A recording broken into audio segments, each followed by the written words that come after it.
We have, I tell you, the Knoll place has been a godsend, a huge godsend. Being able to go there and be together. It's fascinating that in the Bible, the Hebrew word for synagogue and the Greek word for church, both are about people gathering. It's gathering. You cannot have a synagogue without gathering. You cannot have a church without gathering, an assembly of some kind. And I don't know about you, but this spring, I was getting really tired of the live stream. And even though we were getting better at it, I mean, technically, we were getting really good. Jason had us honed pretty well. But, we needed to be together. So we're so grateful when we got to be at Knoll starting in August, and here we are mid-October. And we're hoping that we can continue to meet at Knoll's for the next couple of weeks, get through October. If we can get through October, that would be really, really nice. And Knoll's have been very gracious. We are giving them, I think, $400 a week to cover their costs and the damage that we're doing to their lawn and their other things, just to try to, so at least they come out even from repairing from us. But they have been so gracious. They have, as you saw Sunday, they just do anything for us. And that was right after a wedding. So it's been wonderful to work with. Our goal is still to return to Paul Valley. And, churches have been doing all kinds of experiments, and we've done experiments, and we'll keep doing them. But there have been some churches that have decided, okay, we're just going to abandon the idea of meeting together. We're just going to go to a house church model that, like Francis Chan talks about in his book. We are not going to do that. We are not planning on doing that. We want to be together.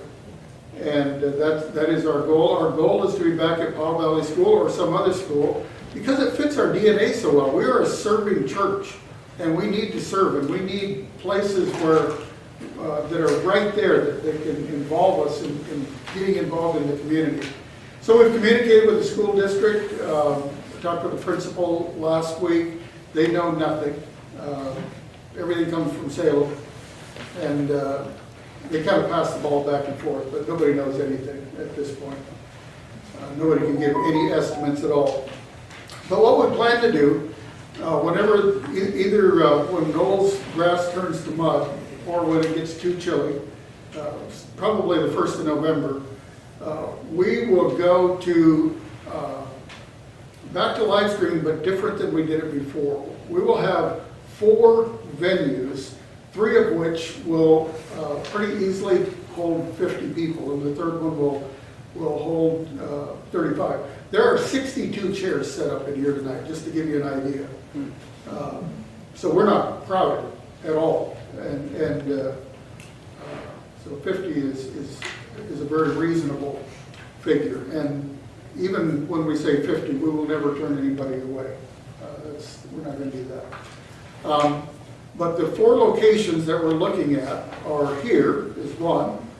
And then Todd and Terry have a dog play area that is indoors that they don't use on Sundays, and that they're willing to have staff clean out and disinfect and all, and we can use that on Sunday mornings. It's practically the same size as this room right here, same square footage. They can put 50 people in there. If you go literally by the 35 per square foot, it's more like 37, 39, but we're saying 50. We have families. Yeah, and that's right, you have families. I mean, like, U2 count as one, so all U2s count as one. So actually, we're well under the square footage deal here. So we'll use Johnson's and this place. And then Wilson's home has a big area, and many of you were there this spring. And they're willing to open it up every week. And they can hold up to 50 people in there. And then our home will be open every week. And what we intend to do... Can't quite get 50. We be pushing it in our home. We'll probably go for like 35, something like that. We've had 70 in there, but it's like this, so we don't want to do that. But what the plan is to, for each of these locations, to have people who are actually shepherding, kind of pastoring, leading that location. So at Johnson's, it'll be Johnson's, and also Matt and Marilee Moffett are going to be heading that location. And they can recruit other people. All these locations will need help. We want to create serving opportunities, so it's not just on the host home. And so they'll be, you know, if you show up, they'll liable to be asking you to do something for the next week, or for the next 2 weeks, or whatever. So that's Johnson's. Here, Shauna will be leading along with Drew and Ashley, which should be a fun group. And again, they may pull in some other people too. At our home, Blake and Lindsay have agreed to be there, along with Penny Wilson will be a leader there. And then at Wilson's, you got? Greg and Andrea and Kevin and Rachel Langley. Yeah, Langley's in the office. So, good people everywhere.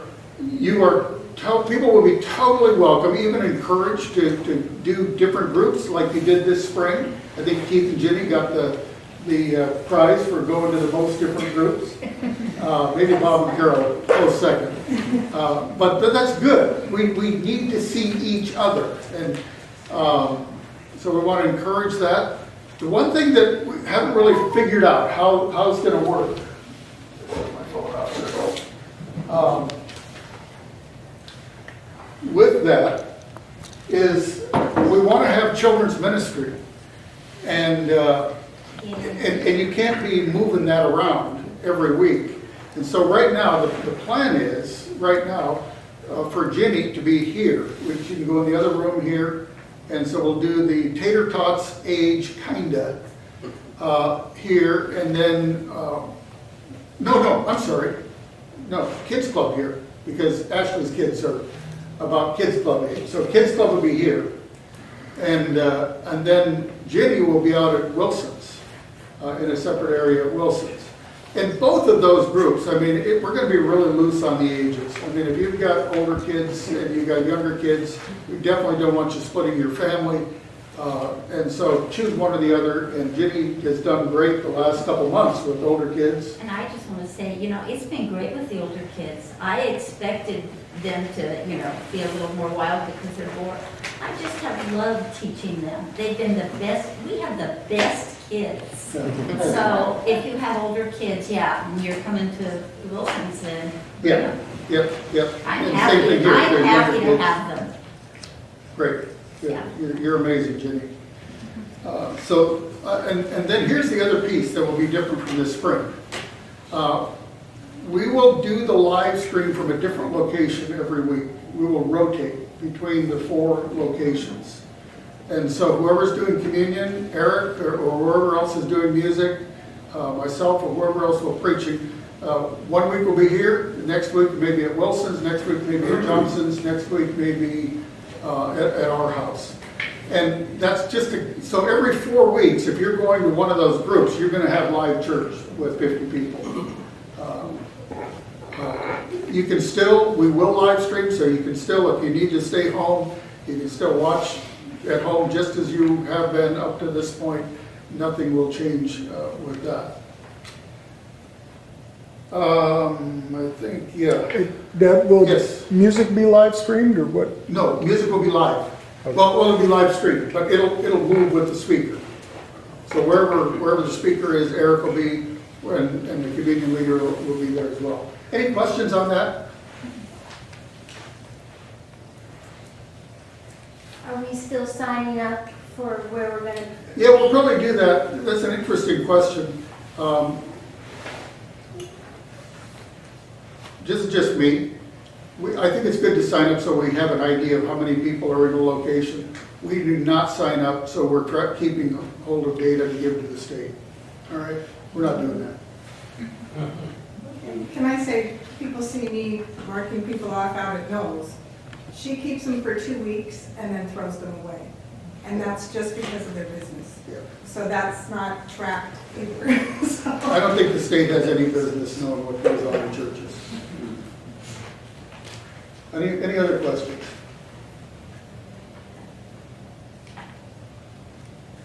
Yeah, logistics question. You have people shepherding and interacting, but then you also have a portion of the service that's being streamed and watched. How's that gonna work? yeah. So whoever is in charge of the service locally will have a lot of discretion on how much of the live stream they use. I mean, if you're in a really great discussion with people and you've got some visitors, some newer people, and you want to skip the first 20 minutes and join at, we'll try to be really prompt and have communion at 10 till, message starts, you know, on the hour. But you could have your TV on with the volume off and still doing whatever you're doing, and then when you see, okay, we're getting close, all right, we need to quiet down and join the live stream in progress. Got it. And actually, the host can do that with any part of the service. I mean, if somebody's got something, you've got a really great sharing time, you want to cut out the sermon, fine. You know, you have that freedom to do that. This is the little church, you know, together. And then we'll stay in touch with the leaders. We actually have a separate private room on Slack already, where we'll feed the leaders questions that they can ask that are related to the message or any other information, announcements, those kinds of things, so that everybody's hearing the same things no matter which group you're in. Does that make sense? So I'm not looking forward to it. I like what we're doing right now. I want to be back at Powell Valley, but hopefully this will get us through. So, Before we switch gears, okay. you're doing great. He's saying he's got to do this for another two. But before that, what about, you know, instead of asking if there's any questions, I want to ask you guys a question. What do you think? What's your reaction? I think anything we do together we'll just make it work. I love that. Good. Anything else? Has there been any discussion of trying to find a big place where we could all meet? Yes, that's a great question. That is the biggest question. We've not only discussed, but we've tried. Right now, the state is saying religious groups can meet in groups of 50. That is the state guidance. They've softened a little bit of the language in that, so there's a little bit of wiggle room in it. That is the state guidance. The problem when we start talking about bigger venues, and Ashley has talked to several, and I've talked to several, lawyers are running the world right now. And nobody wants to go against anything that might be outside of their insurance boundaries. Because, I mean, for instance, people say, hey, I know somebody on Nursery that's got this pole barn that you can all just meet in this pole barn.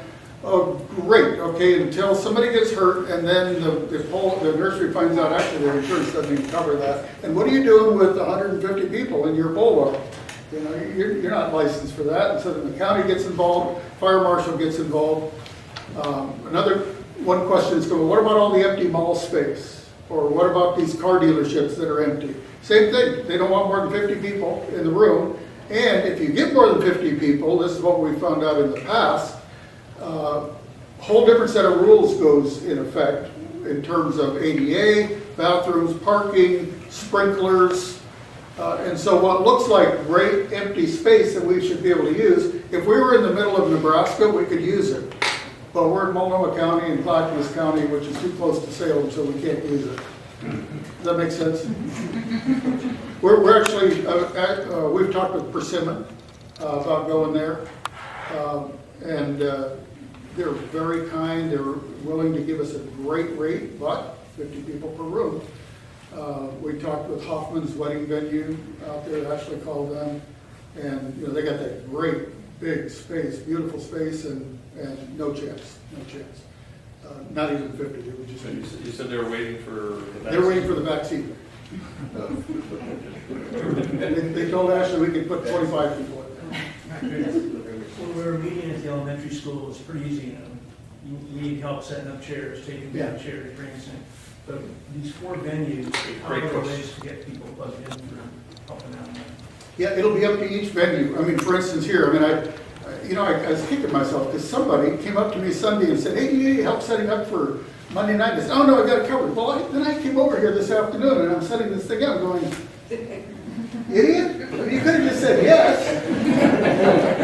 Yeah, I think it's encouraged to have people be involved in the setup at the 4 different Did venues. you tell them about the school letting the students show? Oh, yeah. You know, I feel badly for the schools, because their hands are tied, you know, it's all tight. But we contacted the school and asked, could we borrow 4 racks of chairs, which we purchased, of course, to use at Johnson's. And I didn't hear back. I emailed, actually, to start with. I didn't hear back for several days. I thought, oh no, Kate's deciding that one too. And then the principal called me and said, oh, I just read your email. Of course, yeah, I'll have Salvador set them out whenever you're ready to pick them up. So, and she said, we would sure love to have you guys back. So that felt really good. Very cool. Julia? That was my question, was like, do we need to budget chairs? Yeah. So, but if there's nothing else. And the other, if we need more chairs anywhere, Knoll said they bought a whole bunch of chairs years ago they don't use anywhere. It's not even their wedding chairs that we're welcome to. And I've got a note from Eric Moffett.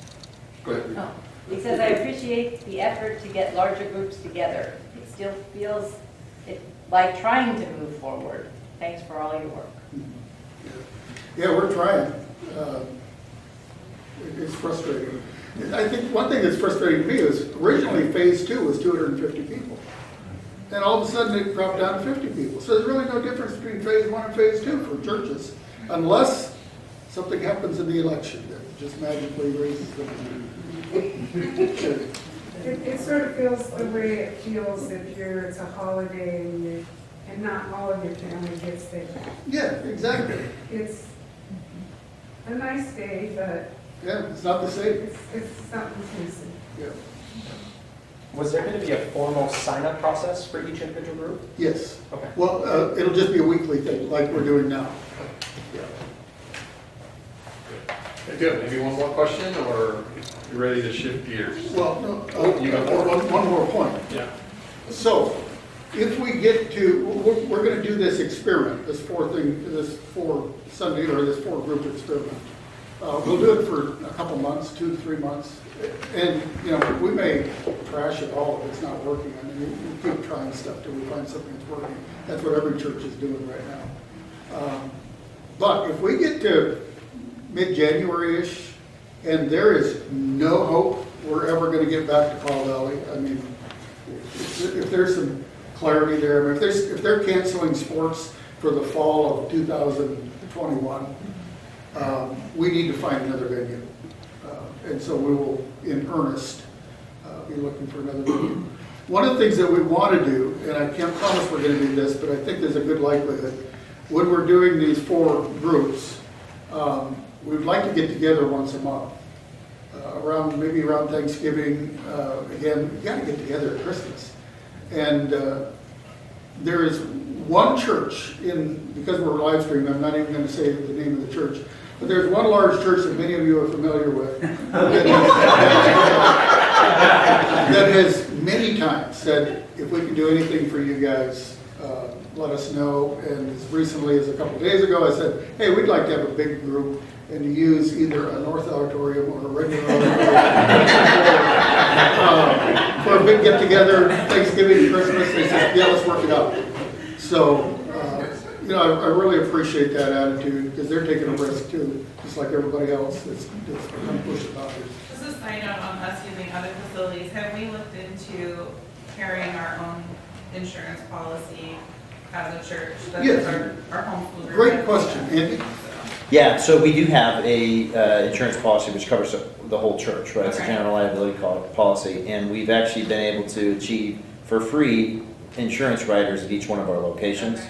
So they're already in effect, actually. So We we had did to that. also look at COVID waivers. That was the other portion of our insurance piece that we had to look at to not only have insurance, but provide the facility that we use, like an additional layer, like indemnifying them. You have They no. haven't required us. to do They haven't that asked for that yet, Yeah. no. But yeah, we've been, Andy got on this, actually right at the beginning of COVID stuff. So everywhere we've had a big youth event, that place is covered by our insurance. Just put a rider on, it's free, or also insured at the youth. I think a lot of these insurers actually are kind of dealing with this, Yeah, it's you a know, a weird lot of. conversation. It's, I was surprised how much additional documentation they wanted. I was like, okay, sure, here, what do you need? Write on a check. Yes.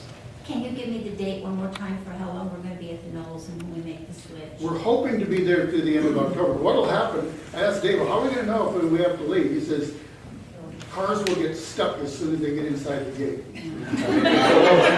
That's the low spot, it'll turn to a mud pit. You will know if she's not at church.